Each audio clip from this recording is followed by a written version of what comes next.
Good morning, good afternoon, and good evening to everyone who's joining. We'll wait a couple moments before we get started.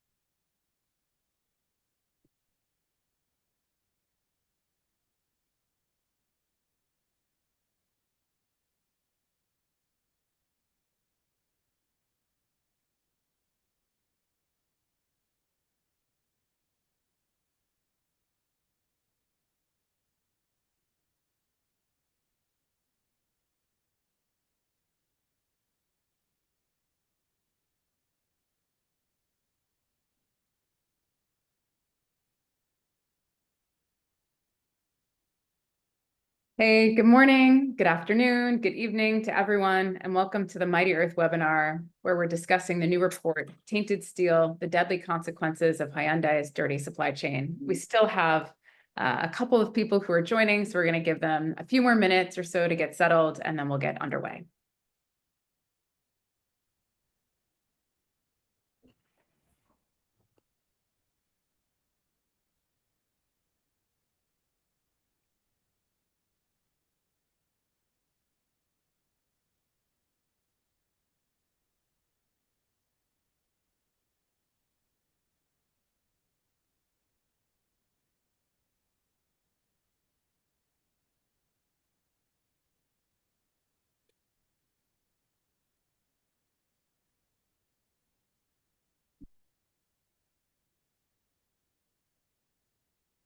Okay, I think we'll get started. So for real, good morning, good afternoon, good evening to everyone, and welcome to the Mighty Earth webinar, where we're previewing the new report, Tainted Steel, the Deadly Consequences of Hyundai's Dirty Steel Supply Chain. Thank you for everyone for joining. I'm Amanda Hurwitz, and I'm your moderator for today's panel discussion. Before I introduce our expert lineup of panelists, a few housekeeping announcements. First one is important. All discussions today will be on the record. If you do have a question for the panel, please use the Q&A function on the Zoom with your name and organization, and we'll try to get to as many questions as possible, both verbally, but also in the chat. There is also a translation from English to Korean, English to Portuguese, English to Spanish, and English to Vietnamese. Please use the interpretation in the tab on Zoom for the language that makes most sense for you. And as a reminder, the report Tainted Steel, the Deadly Consequences of Hyundai's Dirty Steel Supply Chain will be under embargo until Monday, February 3rd at 4 p.m. Eastern Time. With that, I'd like to invite the panelists to join us while I give a short intro so everyone can turn on their video. And I think we're just waiting for Nancy. Okay, thank you. And SFOC Solutions for Our Climate would be joining us, but it is the Lunar New Year. So instead, we will have them in video form in a little bit. And Nancy, we can't see you quite yet, but hopefully in a moment. Yes, working on it. Okay, I'll get started and you can turn on your video. Okay. So in today's webinar, we're previewing our explosive new report, Tainted Steel, the Deadly Consequences of Hyundai's Dirty Steel Supply Chain, which for the first time gives us a detailed and comprehensive look at the human rights and environmental cost of the steel used in Hyundai cars. Hyundai is a global leader in the automotive industry. It prides itself on innovation, on sustainability, and on ethical responsibility. With a presence in over 200 countries and billions in annual revenue, the company is positioned as a pioneer of progress in both mobility and corporate responsibility. However, beneath this polished image lies a troubling reality with its steel supply chain, a critical component of its manufacturing process. This supply chain, which relies heavily on coal-fired steel production and controversial suppliers, has become a focal point for environmental degradation and human rights abuses. Our first of its kind report uncovers significant, really significant environmental, climate, and human rights issues linked to Hyundai's steel supply chain by analyzing, get this, 54,000 shipments from suppliers across multiple countries.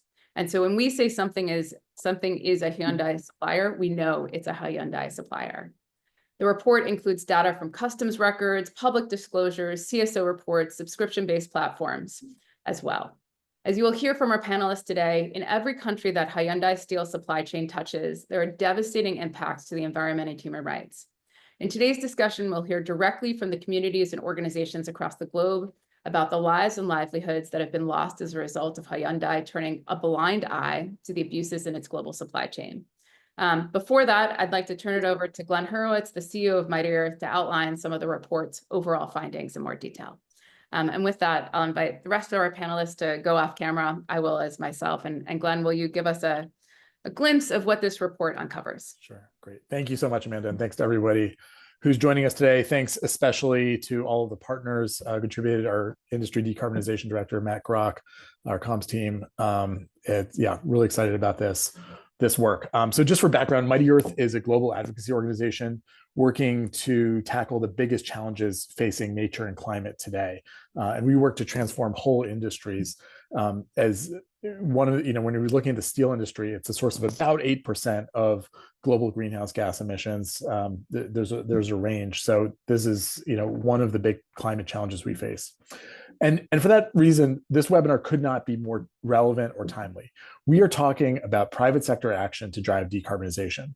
We're focusing on Hyundai today because of both some of the egregious news-making bad behavior, but also because there's a huge opportunity to build on some progress to lead Asia and really the world on decarbonization.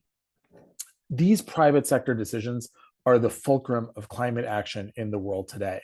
And by today, I mean January 27th, 2025. Government may not be doing its job to protect the climate, but the job still has to be done. Hyundai are making great, affordable electric cars, but they are not making enough of them, and they are totally missing out on the opportunity to make them with clean energy. So, one of the biggest things in the transportation sector you can do to drive decarbonization is switch from internal combustion engines to electric vehicles. That cuts emissions by at least 2/3. That's a huge climate win. But Hyundai is well behind in that race to decarbonize. In 2023, 8% of their cars sold were EVs. That's behind companies like Tesla, 100%, Volvo, 22%, BMW, 15%, GM, 13%, and VW at 10%. But they're an Asian company, so I didn't mention any Asian companies in there. But strikingly, in the forthcoming Lead the Charge scorecard, Chinese companies are wiping the floor with Hyundai on electrification. GAC, 61% EVs, BYD, 47%, SAIC, 37%, and Geely at 27%. So they need to do more in electrification. They have a lot of potential. They're making good cars, affordable cars that, it'd be great if more people buy electric cars like that, but they also have to do better in how they are making those cars. This is also about the steel and aluminum and batteries that go into vehicles. By 2040, 60% of the climate impact of a car won't come from the tailpipe emissions, but from the materials that go into them. And car companies have unique leverage to change steel, aluminum, batteries, because they tend to buy higher value components. Those basic material companies really listen to what they want from their customers. That's one of the things we hear over and over again from the steel industry, as well as from auto companies themselves. We and our partners have reached out to Hyundai multiple times to talk about the concrete solutions that are available to drive decarbonization in all of these sectors, but they have not meaningfully engaged. We are going to keep up the pressure, but we really want to get to a place where it doesn't require beating them up for them to do the right thing. We know they can do the right thing because they have already taken action in response to quite significant pressure from us and amazing allies like K-Pop for the Planet, SFOC, and others. And they dropped an aluminum supplier, Adaro, that was linked to extensive coal mining. We have seen significant growth in green steel and plunging prices for it, but ultimately we need to scale these investments across the board in these materials. If we're going to scale, we need market signals, and that's where car companies like Hyundai come in.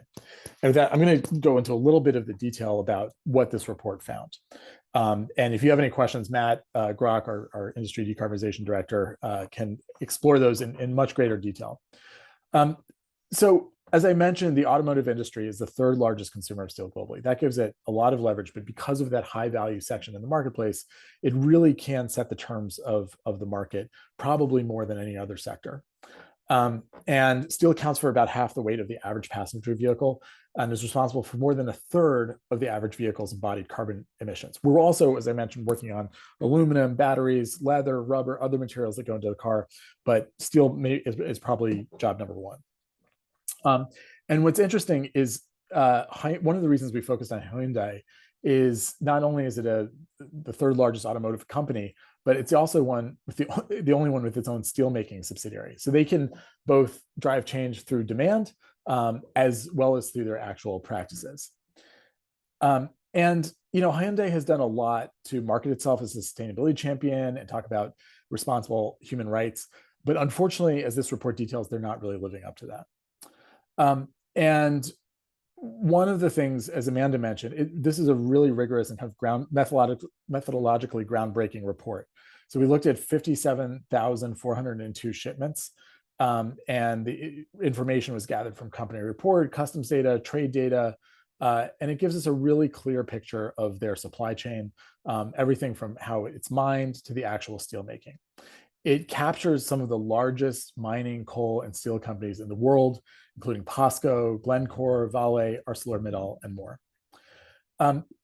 We've detailed some serious human rights issues connected to those companies, including the forced disappearances of multiple indigenous community leaders and activists in Mexico, the famous catastrophic failure of a tailings dam in Brazil that resulted in 272 deaths, toxic chemical spill from a steel plant in Vietnam, and land grabbing. There's also, really quite egregious things that go beyond just its use of fossil fuels, but where those fossil fuels come from. So we found that Hyundai's steel supply chain is using Russian coal with shipments valued at over $32 million from mines, not just linked to coal coming from Russian companies, but these are state-owned entities. And one of Hyundai's suppliers, Formosa, received shipments of Russian coal valued at more than $450 million between 2022 and 2024. These shipments were from mines and subsidiaries connected to JCS Straight Service, a company that has been flagged and sanctioned by the U.S. Department of State following the onset of Russia's war in Ukraine. So, I think what that shows is that, one respect, supporting Russia's war in Ukraine outside of the environment is not right. I think there's also a degree to which Hyundai really needs to step up their due diligence. In the limited communications that we have had from the company, they try to push off responsibility onto the steel suppliers, onto the aluminum suppliers, onto the battery suppliers. And the reality today is that customers expect the companies that they actually buy from, the company's brands with retail presence, to be responsible, to do basic due diligence to make sure it's not linked to outsized fossil fuel use, that they're taking advantage of the opportunities to invest in clean energy, drive decarbonization. And that's all the more true when we have governments that are elected that because of non-environmental reasons, but often are taking quite extreme anti-environment postures. That means the private sector has much more of an obligation, responsibility, and visibility for tackling this problem. Thanks so much, and look forward to the discussion. Thanks, Glenn. That was really helpful to give us the framing of this report. Now what we'll do is show a brief message from our partners, Solutions for Our Climate, SFOC in Korea, with whom we collaborated very closely on the development of this report.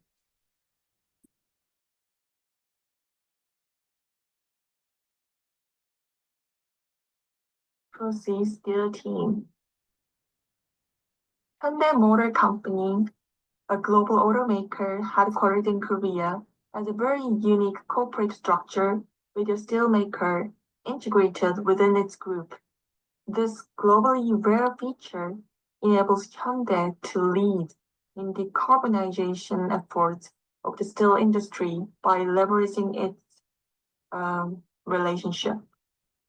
With over 70% of the blast furnaces in the world expected to reach the end of their lifespan by 2030, now is the time to seriously consider transitioning to carbon neutral technologies instead of prolonging the life of existing coal-based facilities. But POSCO, the steelmaker that supplies their products to many global automotive companies, including Hyundai. Since last year, POSCO has been relining one of its mega-sized blast furnaces extending its operation until at least 2040. This poses a significant challenge to steelmakers and undermines the carbon neutrality goals of automakers and the nation as a whole. However, Hyundai Motors' demand for green steel could strongly motivate POSCO to end its coal-based production. The potential to decarbonize the steel industry depends on whether we choose to extend the lifespan of blast furnaces or begin an immediate transition to low-carbon technologies. The cleanliness of the automotive industry's supply chain, including greenhouse gas and air pollutant emissions, is expected to have a significant ripple effect. Now's the time for Hyundai to take the lead. The impact of Hyundai Motors' efforts to establish a clean supply chain will extend far beyond the company itself. Thank you. Thanks, SFOC. Wishing they could be there in person, but clearly green steel is essential if we want to decarbonize the steel sector, and Hyundai is a real key player there. Next, I'd like to turn it over to Eduardo Mosqueda. And Eduardo, if you'll come on, awesome. Thank you so much. Eduardo Mosqueda is the executive director of Tusinki, Mexico, who can shed more light on Hyundai steel supplier Ternium. And I have to say, really, really quite horrendous situation in Mexico. I mean, I'll let you speak for yourself, but I have to say this was the part of the report that I honestly found most hard to read. Thank you so Please. much. I will explain 3 cases that is part of the report because of the horrendous situation in Brazil, Mexico, and around the world through the supply chain of ternium. We have to make an international coalition to try to get some justice, because in the local places are almost impossible. The first case is in Brazil. In the amazing place of Rio de Janeiro, there exists the biggest steel factory in South America. But unfortunately, it's a sacrifice zone. Why is a sacrifice zone? Because the great pollution that this steel factory creates that affect the Bay of Santa Cruz, also affect the rivers, the mangrove, and also even do severe rain effects around the place. Also emits 10 million tons of CO2 annually. That means the 50% of the city emissions, but the city doesn't take this polluter as part of the emission plans of the city. This could be a case of capture of the state, and also consume the equivalent of water for 14 million people. This is a sacrifice zone in Brazil, and they use also greenwashing for the company in the city and around the world. Please, next. The other case is iron ore that is located in the west part of the country in Aquila, in the state of Michoacan. It's also a sacrifice zone in which the rivers, the water supply is polluted by this project. There is a lack of consultation and participation of the benefits, and the defenders who are part of this have been threatened and killed or even disappeared. There is also illegal mines and the participation of the cartel in all of this, the violence and the illegal mines. Some of the last important enforced disappearance were the ones that you are seeing in the picture. Ricardo Lagunes, who were the attorney of the community, and Antonio Diaz, who were one of the biggest and main leaders of the community. They tried to push Ternium to fulfill their agreements with the community. In December of 2023, they were threatened by personnel of the company in a local assembly.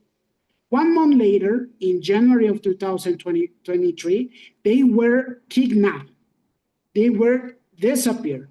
And until now, we don't have any information in which, where are they? They are still disappeared. The state and the corporate doesn't emit and doesn't fulfill anything. So this is a case in which the sacrifice zone is implemented by a technique of silence through violence. Next, please. And the other one case is the Ayotitlan that is also located in an indigenous community. Also have a lack of consultation, also have a lack of access to benefits. This community, even when this community has the biggest iron mine in Mexico, is one of the poorest also. Even they want to implement the same model of silent zone. And even in one of the agreements that they have with the leadership of the community that is co-opted by the company and by the cartel, they sign an agreement in which they prohibit, then they have prohibition to complain to any body of the community against this deal. If they do so, they will cancel any kind of payments and any kind of support for the community, make a criminalization and victimization of the ones who are defenders in this place. There also exists even 10 illegal mines in the region, in the community, even inside the concessions of the company. And also, people of the community said that the cartel implement this violence that at the end benefits the iron ore. The nearshoring is not possible in this place. And also, we have to take in account the last executive order of the President of the United States in which terrorism take the cartels as part of terrorism. And so there is not only reputational risk, but also that the terrorism is part of this supply chain. Thank you so much. Thank you, Eduardo, for that really powerful, 3 powerful case studies. Next, I want to pass it over to Danilo Chamas of Cordillera. He's president director of the Cordillera Institute. I'm still working on my Portuguese, but Danilo, could you please explain how Hyundai's steel supply chain have impacted Brazil?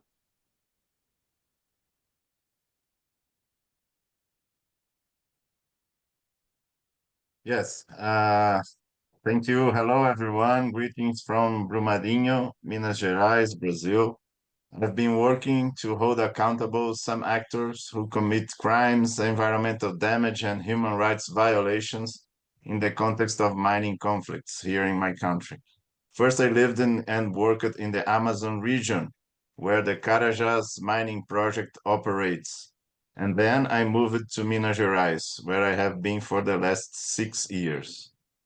I'd like to thank the organizers for the invitation to this webinar.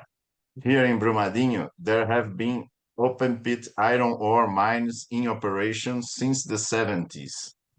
The companies built some dams to dispose of the tailings. These structures have served this purpose for decades.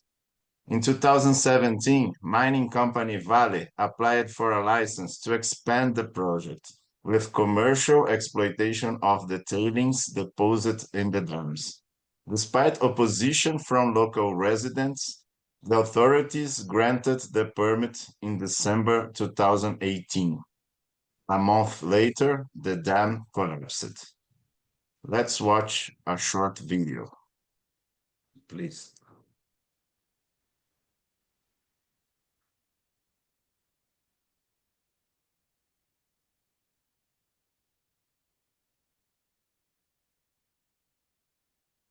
I think we're just working on getting it up. Well, I can. Yeah, maybe you can keep going, and Mackenzie, if you can Yes. get the video to play, we can pause to see this dam break. Okay. So the Brumadinho dam burst in January 2019, exactly 6 years ago, killed 272 people and released 13 million cubic meters of toxic sludge into the surrounding environment. It devastated 125 hectares of native forests and contaminated the Parauapebas River, which historically supplied thousands of people, including indigenous communities. This is a tragic example of the hazardous combination of for-profit extractivism, state negligence, corruption within the safety certification industry, and complicity of investment funds, banks, insurance companies, steel producers, and other participants in the entire iron ore value chain. Is the video ready? Okay, I think it's, yes, it's already, we had the Yeah. video. Investigations in Brazil have revealed substantial evidence of criminal responsibility on the part of employees of mining company Vale and German certifier Tubsud. Criminal proceedings are underway in Brazil against 16 officials from these two companies. They knew about the risks, had an obligation to act, but chose not to. Worse still, they fraudulently issued the dam's stability certificate and intentionally hide the information about the danger from the workers and local communities. Given the level of disregard for life, this catastrophe should have served as a warning to all those who are part of the iron ore chain and who have made profits at the expense of such pain and destruction. It's no coincidence that the case has served as a paradigm for some campaigns that have demanded legislation to hold accountable those who are part of the value chain of raw materials extracted with violations of rights and environmental damage. The report released today reveals that iron ore extracted by mining company Vale in Brazil supplies Hyundai Steel and Hyundai Corporation in South Korea. This leads us to the conclusion that Hyundai must assume its co-responsibility for the damage caused by mining company Vale in Brazil and elsewhere. I and my colleagues at the Cordillera Institute congratulate the authors of this research. On the research. We hope that this work will be an example for monitoring the value chain of many other companies and that will be used as an advocacy tool to hold companies accountable and to take measures to prevent other possible tragedies. From Hyundai's board of directors, we expect them to take responsibility, review their practices immediately, and explain the measures taken to the public. There will be no solution to the ecological collapse of the planet with the current corporate behavior. Thank you. Thank you so much, Daniel, for sharing that from Brazil. We're now going to hear from Nancy Bui, founder and vice president of external affairs for the Justice for Formosa Victims Association, who's going to tell us, I think, honestly, quite a similar story. Nancy will outline a pollution disaster in Vietnam in 2016 caused by Hyundai's supplier Formosa Tin Steel and the effects it had on people and the environment, triggering protests. These protests were then repressed by the government, and a warning that Nancy's presentation contains just a couple of graphic images of people injured in the protest. Nancy, over to you. Thank you for your kind introduction. Formosa Plastic Corporation arrived in Vietnam in 2008 to build its first steel manufacturing plant after its proposed facility in Taiwan faced difficulty due to the failure to address environmental protection issues with the Taiwanese government. They moved all their plant to Hà Tĩnh, Vietnam, and the country offered cheap land leases, low labor costs, lax environmental regulation, and, you know, a government notorious for corruption. The plan got approved with the little resistance during the land clearance process to make way for the factory. Hundreds of households refused to relocate due to the inadequate compensation that was insufficient to build new homes in a remote area. Formosa, in cooperation with the Vietnamese government, forcibly demolished houses, schools, churches, and business using bulldozer. Family who resist were cut off from electricity and water, and their children were barred from attending school. To this day, hundreds of families continue to live among the rubble of partially demolished homes, while many children had to drop out of school. In 2015, during the construction of the plant, a scaffolding collapse killed 16 workers. In 2016, when the plant began operation, it released over 150 metric tons of chemical waste. Please change the slide into the dead fish, including cyanide, chlorine, mercury, and heavy metal into the ocean. Can you change the slide to the dead fish? This turned the water from the blue to red and result in thousands of tons of dead fish washing up along 250 kilometers of coastline spanning 4 central provinces, including Hà Tĩnh, Quảng Bình, Quảng Trị, and Thừa Thiên Huế. The disaster caused severe pollution, left local fishermen unemployment, and claimed the life of diver Levin Ngay, who died from the toxic exposure during an underwater inspection. Hundreds of residents were hospitalized after consuming contaminated fish. Initially, both Vietnamese government and Formosa denied responsibility. However, 3 months later, following an investigation by over 100 domestic and international scientists, Formosa was found to be culprit.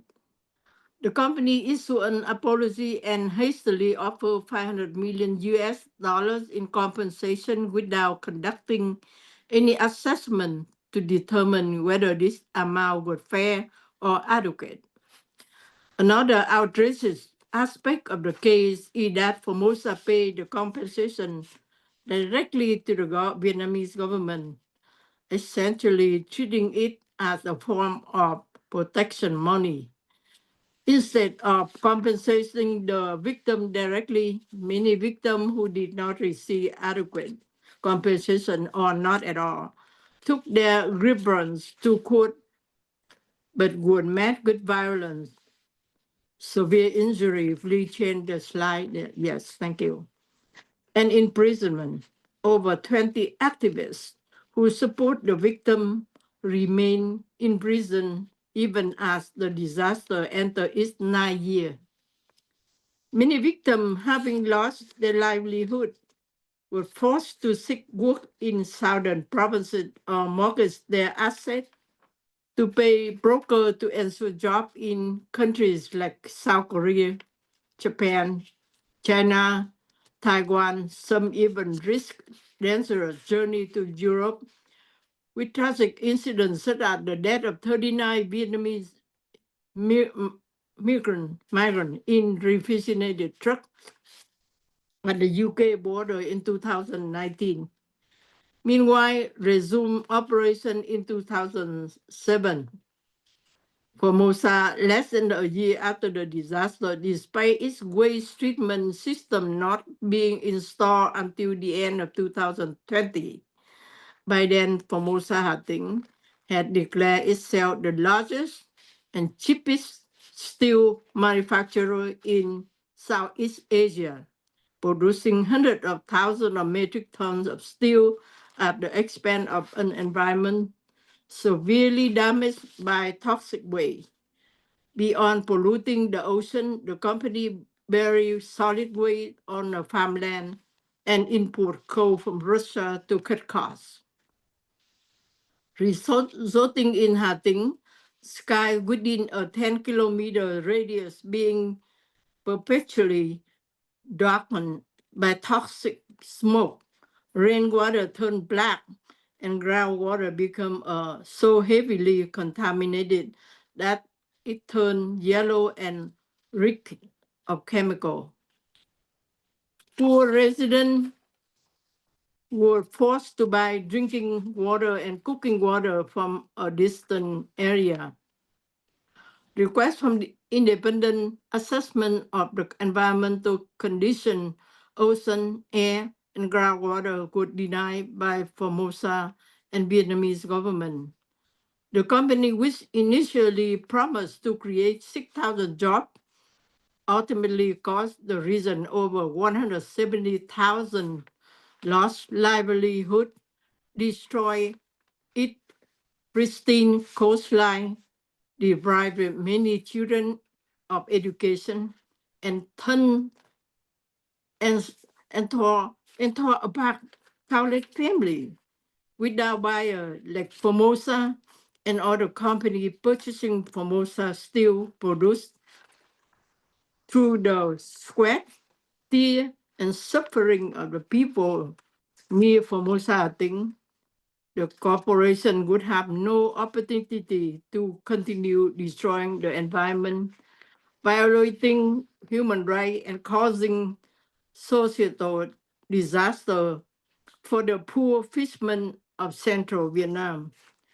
We call on Hyundai to stop purchasing steel from Formosa until the company adequately compensate the victim, clean up the polluted area, and work with the Vietnamese government to immediately and unconditionally release more than 20 prisoners of the conscience who remain detained due to the Formosa disaster. Thank you for your attention, and we urge Hyundai to uphold its commitment to environmental protection and human rights as Hyundai promised, so that customers can have confidence and trust in your product. Thank you for listening. Thank you, Nancy, for sharing all of that. Next, we will hear from Simon Weeb. So Nancy, if you want to go off video, Simon, you can come in. We are running a little behind is what happens when you talk about something across the globe. So feel free to keep your remarks a little briefer. But Simon is a mining policy and impact researcher at WildSite. Simon, can you explain the impact coal mining for Hyundai's steel supply chain has had on the environment in Canada? Sure thing. Thank you, Amanda. I live in Western Canada in British Columbia's Kootenay region, home to the beautiful Rocky Mountains and also one of the biggest selenium pollution problems in the world. Mining giant Glencore operates 4 metallurgical coal mines in the region. Metallurgical means steelmaking coal. Steelmaking coal mines in the region, pulling more than 20 million tons of steelmaking coal out of the mountains in the Elk Valley each year. And some of this coal makes its way into Hyundai's supply chain. This mountaintop removal mining process that they operate in produces vast amounts of waste rock, and these waste rock piles leach contaminants such as selenium, nitrates, and nickel into the waterways. And studies have shown that the amount of selenium transported downstream in the Elk River has more than quadrupled since these massive mines began operating. And sampling sites near the mines routinely show selenium levels over 50 times higher than that which is considered safe for aquatic life. High selenium levels have been proven to impact the ability of fish and insects in the river to reproduce.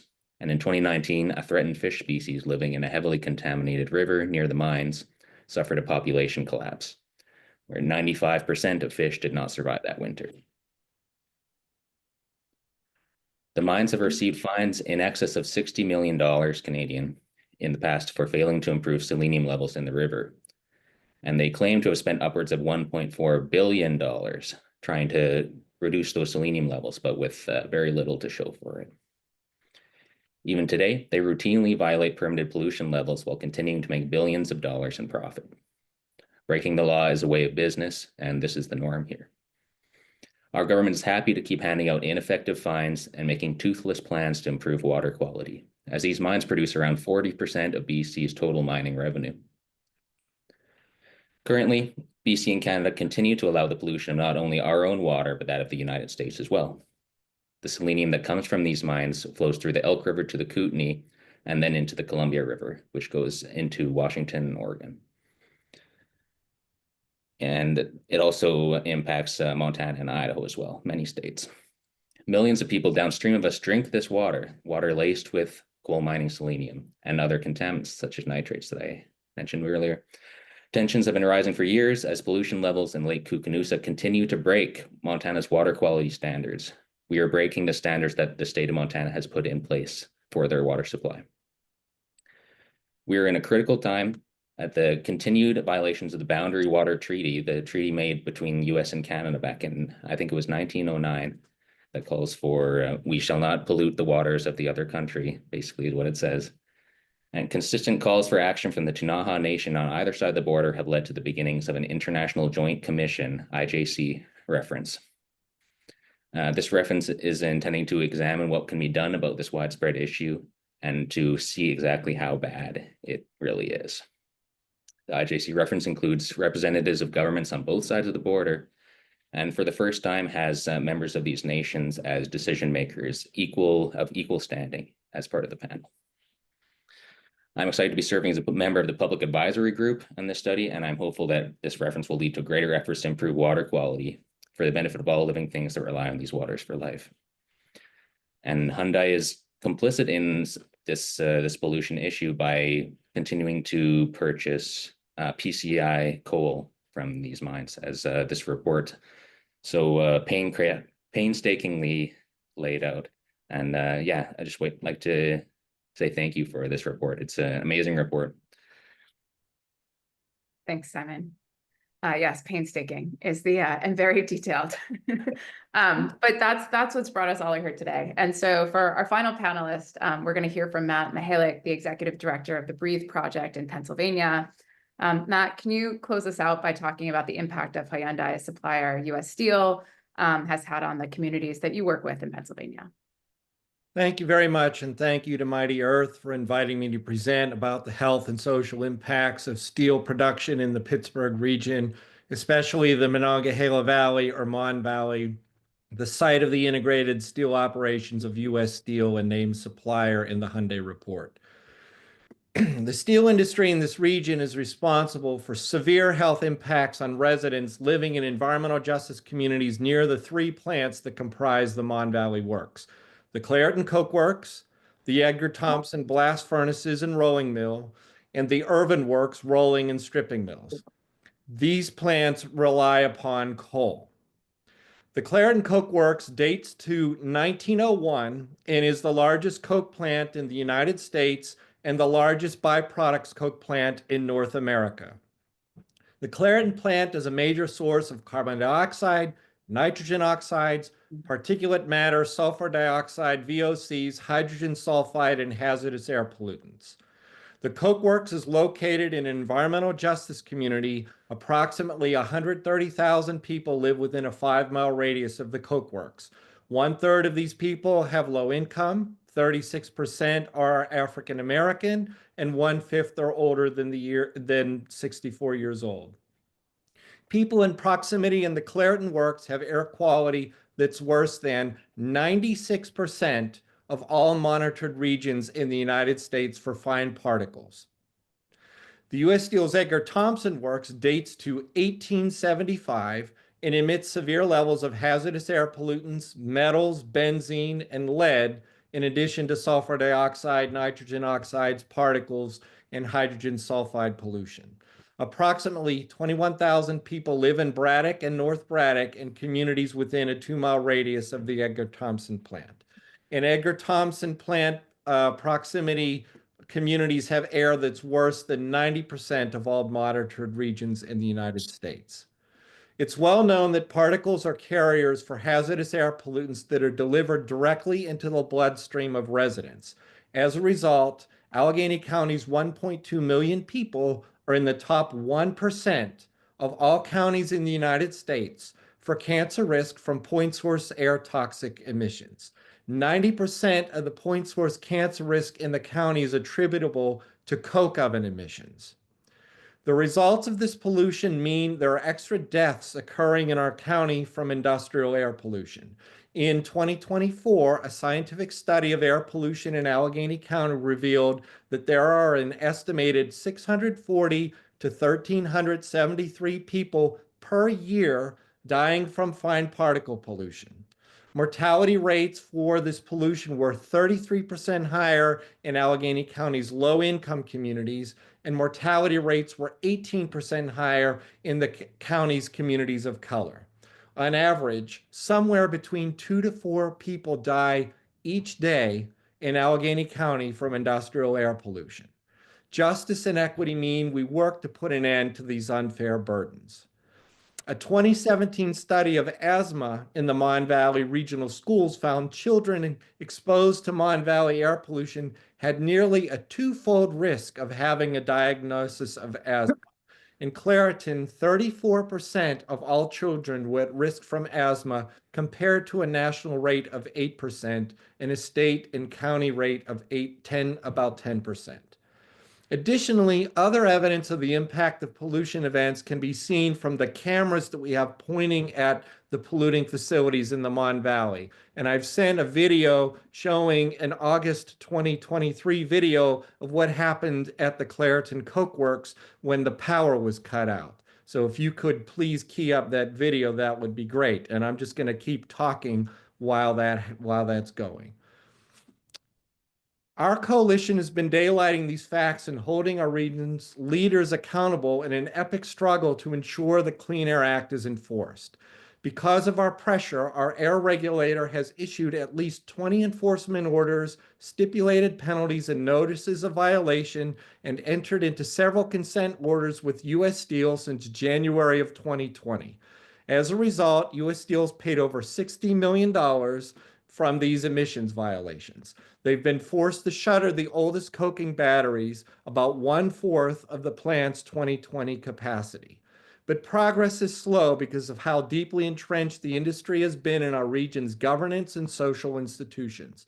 But progress is happening despite a long history of documented broken promises from this firm. The latest back and forth public statements concerning the sale of U.S. Steel to Nippon Steel once again do little to reassure Mon Valley residents that their voices are being heard. These plants are based on an old business model of heavy fossil fuel use and high carbon emissions. This needs to change for the long-term viability given steel market demand trends. This situation of neglect produces social harms experienced by residents and workers who are manipulated without regard for their well-being. It's time to stop the 150-year trend of ignoring people impacted by harmful investment decisions. And thank you for producing this report that foregrounds the importance for why this needs to stop. Thank you very much. Thank you, Matt. What a way to end. So, in these 5 testimonies, we see the consequences of fossil fuel reliance and a disregard of nature, climate, and communities. These kinds of spills and land grabbing detailed here, they don't happen with clean energy. While the report won't be released for another week until February 3rd, we'll now take questions from our panelists on these varied, but I have to say surprisingly similar case studies from Hyundai's supply chain. So if I can invite all of the panelists to put their video back on, that would be helpful. And we will take some questions and feel free to put your questions in the chat. And Glenn, if you're still there, it'd be great for you to come on video as well. Awesome, thanks. I think actually first, Glenn, maybe I'll go to you. As I said, these stories are all similar in kind, if not degree. So we're talking Brazil, Mexico, the US, Canada, Vietnam. I mean, this is a wide-ranging, globe-spanning story. From your perspective, what's the most important thing Hyundai Kia could do to stop this parade of horrible human rights and environmental abuses? Well, I think you said it. I mean, as you just said, clean energy doesn't cause spills. Clean energy is not associated typically with the kind of human rights abuses that you've outlined and that are so compelling. And so the number one thing across the board that can help, I think, is moving rapidly to decarbonization, investing in it, moving to electrification. I think across the board, whether it's for metals that go into batteries or the steel and aluminum that make all cars, whether it's internal combustion engine or electric vehicles, they need to take due diligence seriously. And I'll just go back to that point I made earlier about the fact that in their communications with us, they've really tried to shift the responsibility to the suppliers. And frankly, we work across all sorts of industries that work in developing countries, have really bad human rights records. But there's been a big change over the last decade, whether it's palm oil or rubber or cocoa. The retail companies do take responsibility a lot and investigate grievances that come in and alerts. And it's not perfect, but we've seen significant progress in many areas. And so, I think it's just a sort of fundamental attitude. And, what I would also say to Hyundai is the race for decarbonization is the fundamental competition of the 21st century. It's a bigger deal than AI. It's a bigger deal than cryptocurrency. And so this defines life on Earth. And so it's time to take it seriously. I think they're taking some moves by selling some good electric vehicles, but they need to scale those up, and they need to decarbonize the materials and make sure that they're just not causing these egregious abuses while they make it. And that way people will feel good about the cars that they buy. That they're contributing to economies, they're contributing to clean energy, contributing to solutions, not contributing to devastating local communities. Thanks, Glenn. Next, if Eduardo, are you still there by any chance? And if so, if you can come back on video, that'd be great. Yes, I am. Yeah, good. I wanted to ask, and keep yourself on video, just because we'll have a discussion now. And so I wanted to put the next question to you, just about what steps are being taken to hold Ternium accountable for violence against activists and indigenous people in Mexico, and what role can Hyundai play here? I mean, as Glenn talked about, we're seeing more and more companies take due diligence seriously. How do we address this? I mean, this seems like a systemic issue in Mexico, and yet you have this company who's talking about their human rights record and how they will uphold the UN Declaration of Human Rights, and forced disappearances just can't be part of that. So what steps are being taken to hold Ternium accountable, and how can Hyundai play a role? Well, I explained briefly in my presentation that because of the dangers and because of the difficulties and to make complaints, as I said, the company feels so confident about impunity that they sign an agreement. I can share the agreement in which they prohibit to anybody of the community to make any legal complaints. So that show you and all the people how crazy the thing is right now. And also we have another case in which we participate, in which we submit a constitutional lawsuit against the permissions for the company, and then people sign it. They were threatened, they were breathed, and only one remained.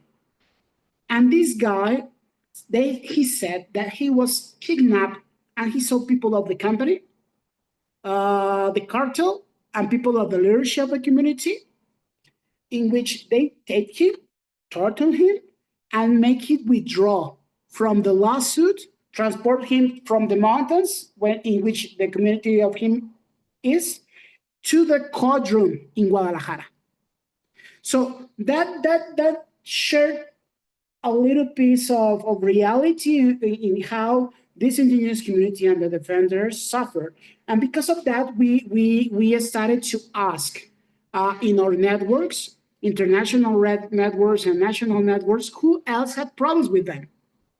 And a lot of people from all around the world answer us, and we start to make a report that is also cited in the report of Mighty Hut, in which in Brazil, in Kazakhstan, in a lot of different places, there is it seems like a systematic model of environmental devastation, climate change emissions, like even when they say that they have plans and they respect and they are committed, it's not. It's not true at all. And also human rights violations in which they do not only lack of consultation. As I said, in Ayotitlán is the biggest iron ore in Mexico, but the community remains one of the poorest, not only of the region, of the municipality, but for the entire nation. And because this model implies money for them, savings. That's why they are implemented through violence. And we are trying to get this international network like this one, and we are trying to do international pressure. The last year we went with allies like Bantrack. Some of you have heard about them, Reclaim Finance, in order to address the banks who are giving them loans, who are investing in them, and said, "This you have duties on due diligence with you have duties on human rights, you have duties on climate, you have duties on environment." And this company, Ternium and ArcelorMittal, that you are giving them money, are not fulfilling.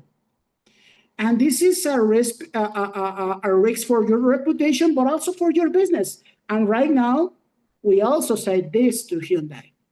This is a risk for your reputation, but also for your business. If the cartels are involved, well, Trump doesn't like the steel from Mexico. Even more if there are implications of cartels, because that will mean since the 20th of January, terrorism. And that's a huge threat for the business, isn't it? Thanks, Eduardo. I mean, I think what we're seeing here is just systematic environmental destruction for profit. And so, Danilo, I think I'll turn to you next, just to give us a little update here about, where things stand with the case. And so, I heard there are 319 lawsuits that were filed against Vale, and many are still active. So can you update, us on where things are and just about the role of the Brazilian government in supporting Vale? I think it's so important because we're asking Hyundai to take action here. And so I think we have to understand the vacuum that's being left by government. Ideally government would step in, but it's my understanding that may not be happening in the way that we'd all like it to.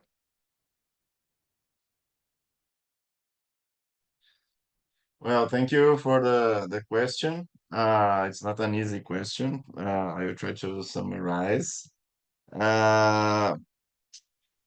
I will ask you to speak in Portuguese. Maybe you. Ok, thank you.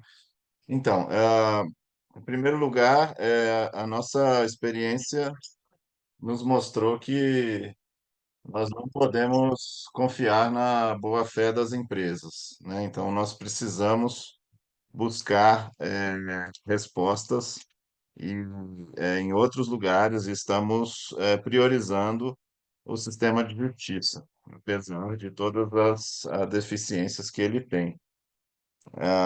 Nós temos visto por parte das empresas um comportamento que é feito de mentiras e o descumprimento reiterado da legislação. Por isso, também ouvindo as vítimas, né, com as quais a gente trabalha, temos priorizado para esse caso a justiça criminal. Entendemos que somente com uma punição exemplar o comportamento das pessoas que tomam decisão pode mudar. E esse trabalho ele tem sido um trabalho difícil, é um processo que tramita contra 16 pessoas, diretores e gerentes das duas empresas envolvidas diretamente, a mineradora Vale e a certificadora alemã Sud. Mas temos trabalhado diariamente para que as vítimas possam participar diretamente do processo. Teremos um longo caminho, mas essas pessoas, as investigações revelaram boa parte da verdade. Há provas substanciais de que essas pessoas sabiam do problema da bagagem há muito tempo e não tomaram medidas para evitar o dano, né, o desastre. E por isso elas respondem por homicídio. Houve um acordo bilionário entre a mineradora Vale e o governo, o poder público no Brasil, mas temos visto uma grande dificuldade em relação à aplicação desses recursos para medidas efetivas de reparação. Muito pode se falar sobre isso, eu não tenho tempo aqui agora, mas é preciso também uma reflexão a respeito. Eu agradeço muito a oportunidade de estar aqui e agora sabendo que a partir, né, dessa investigação que a Hyundai também é uma das empresas corresponsáveis, acho que fica a esperança de poder trabalhar no futuro, tendo esse relatório como uma ferramenta poderosa para exigir que Hyundai mude o seu comportamento. Muito obrigado.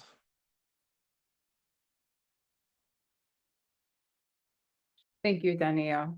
I mean, I think what you're saying is that there's proof that these parties, both Vale and the government, essentially colluded and knew that there were problems with the dam, and Hyundai is responsible for that, and so needs to be part of the solution and reparations here.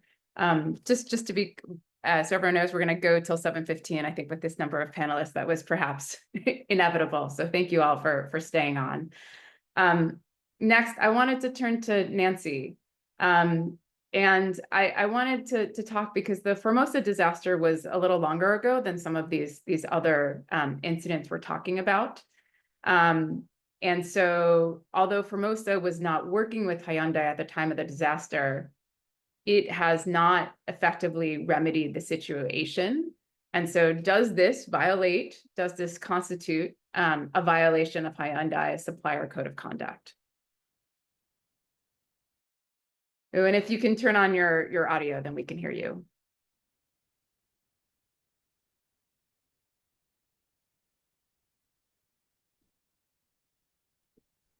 Oh, and I think we've lost it.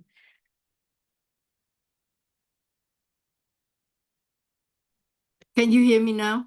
Yes, we can hear you now. Okay, definitely, because even at the time that the disaster in Vietnam, that Hyundai didn't buy anything from Formosa yet, but Formosa continue to pollute the water and then the environment of people in Vietnam. So definitely Hyundai responsible for that if they continue to buy their product, and then that help them to provide them with means to continue to do harm to people.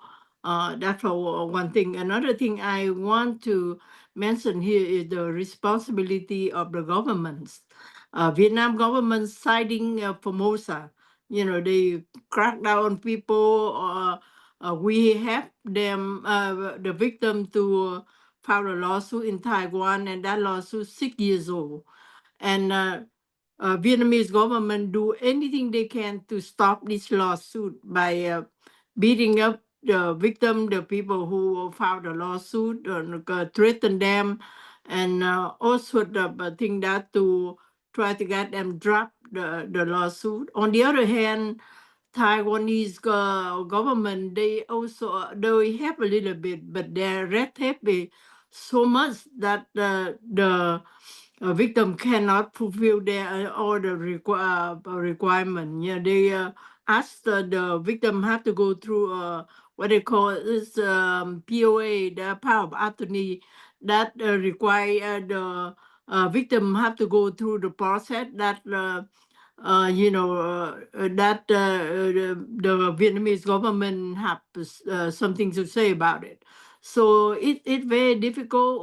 Both governments, and I think that the government play a big role of protect the victim and environment in their country. And or in the country that their citizen doing business at. So that answer, so that, and like I said that along at the Formosa didn't correct their whatever they do, and Hyundai working, I mean buying, and I believe that the biggest buyer steel from Formosa Hatting. So that is something that they not live up to their promise to consumer. You know, in the United States, Vietnamese American is one of the very big buyer of Hyundai, and we don't want every time we drive the Hyundai, we feel like we can hear the cry from the children, and we can hear that or the grief from the people who living around them still endure their suffering from Formosa. So we hope that Hyundai look into that and then do the right thing. Yes. Thank you, Nancy. That's quite powerful how you frame that. I think we'll go to Simon and Matthew next. I have one question, and then we're going to do some rapid fire stuff to end this. But moving from Hyundai to Trump, just how does he change things, if at all? And so Simon or Matthew, feel free to chime in here. But I just have to ask in terms of all of the tariffs he's talking about and steel, and I mean, does he make the situation worse? Does he make the situation better in any way? So Simon, if you have something short to say, and then Matthew, just I had to ask it as it's the sort of orange elephant in the room, let's say. I think the thing about Trump is nobody really knows. It's recently in BC we had we had a provincial election earlier, and we had just had our mandate letters given out to our decision makers, and there was a lot of talk about the tariffs, and it seems to me that everybody is very scared, clearly, and it's really impossible to say. Speaking in a Canadian's perspective, as we're polluting water that eventually runs to the U.S., it seems possible to me that if they get even angrier about this situation, that perhaps some action could be taken.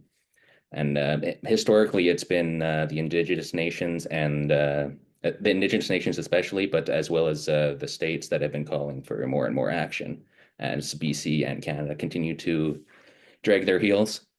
So I'm trying to be positive here, and perhaps there could be a silver lining to Trump's election in that it pushes more action to be taken. Thanks. Let's hope that's the case. Matthew, anything to add there? Yeah, I would like to kind of invert things a bit. So U.S. Steel employs 21,000 people, which is tiny. Not nowhere near like it once did. And yet it had the entire government tied up with its sale to Nippon, to the point where there was constant coverage and all sorts of stuff that you don't normally see for other companies in the US. So what US Steel is actually a political influence machine that also happens to make steel. And it's been around since 1901, and it was the first billion-dollar corporation, and it exerts political influence that far outstrips its economic contributions to the country. And so what I want to say about that is U.S. Steel has survived all sorts of different political folks in the White House and Congresses. And the answer to the question will be, what sort of deal U.S. Steel make with Trump will determine what Trump does. And so that's what we have yet to see. Last time around, Trump was okay with some tariffs, but this time I think there might be something even deeper, and we'll have to wait to see what unfolds for that. Something that will benefit him more than what we've seen in the past. Well, turning from Trump to the CEO of Hyundai, I'm going to do rapid fire. So I'd like you all to think of a sentence. And so in one sentence, if you had the opportunity, what would you say to Hyundai's CEO? And Simon, I might put you on the spot and ask you to go first here. Sure, one sentence. I would say something along the lines of, we can't continue to support non-sustainable business practices it's 2025, we need to start doing better. We're surrounded by crises on every front, and we have the opportunity now to begin to examine our past actions and what we can do better in the future. We need to stop supporting the pollution of our natural environment. Thanks. Matthew, I'll turn it back to you. In one sentence, what would you say to the Hyundai CEO if you had the opportunity? I would say the hero opportunity is right there in front of you. All you have to do is grasp it. All of these terrible issues can go away with better decisions about investment and supplier management. And so that chance to do the right thing is right there. So grasp it and your company will benefit. But Danilo, what would you say? One sentence to the CEO of Hyundai if you had the opportunity. Ok. Aí eu pediria para que ele escutasse pessoalmente o depoimento das mães de vítimas do colapso da barragem de Brumadinho e levasse em consideração esses testemunhos para as decisões que ele vier a tomar em relação aos negócios que ele tem assumido. Thank you. Nancy, why don't we turn to you? What would be your one sentence to say to the CEO of Hyundai if you had the opportunity? Oh, and turn on your Okay, thank you for reminder. Stop buying steel from I think they violate the environment and human rights severely. If you continue to do that, it really adverse to your reputation of making good call. Yeah. And Eduardo, are you hopeful that Hyundai can change and adapt, or would you give similar advice as Nancy just did to the Hyundai CEO with regards to Cheranium if you had the opportunity to talk to him? Yeah, well, in Spanish there is a phrase, a sentence that said, tanto peca el que mata la vaca como el que le sostiene la pata. That could be translated like, is guilty not only the one who killed the cow, but the one to grab it in order to the assassin kill it, the poor cow. In this case, if you still invest in this kind of suppliers, you are also part of these crimes. In the environmental devastation, the climate change emissions that I said in Brazil, for example, is criminal. And also the killings and disappearance of defenders. You can and you must do your research, make questions, but also you can change the behavior of your suppliers, because you're one of the biggest of the world, and you will be and you certainly be the biggest client of them. You can do it, and we can do it. You can do it with us together for a better humanity, as you said. Thank you. Glenn. close us out. What's your one sentence to the Hyundai CEO? Win the race to decarbonize, and in doing so, be a decent person. Well, thank you everyone for a lively and insightful discussion and for taking part today. A full recording of today's events and a transcript will be made available to all attendees. If you have further questions, please don't hesitate to reach out to Carol Mitchell or Sid Jones on our comms team. Contact details should be on the screen if we can get it on. And just thanks you all for joining. I mean, these stories are so varied and yet so similar. And Hyundai has put forth this really bold ambition. It's refreshing to see a company say these things. They now just have to act. And I think you've given them some really clear case studies on places that they can start acting and putting these words into reality, and hopefully get some justice for all of the victims that you so articulately detailed. So thank you all. Gracias.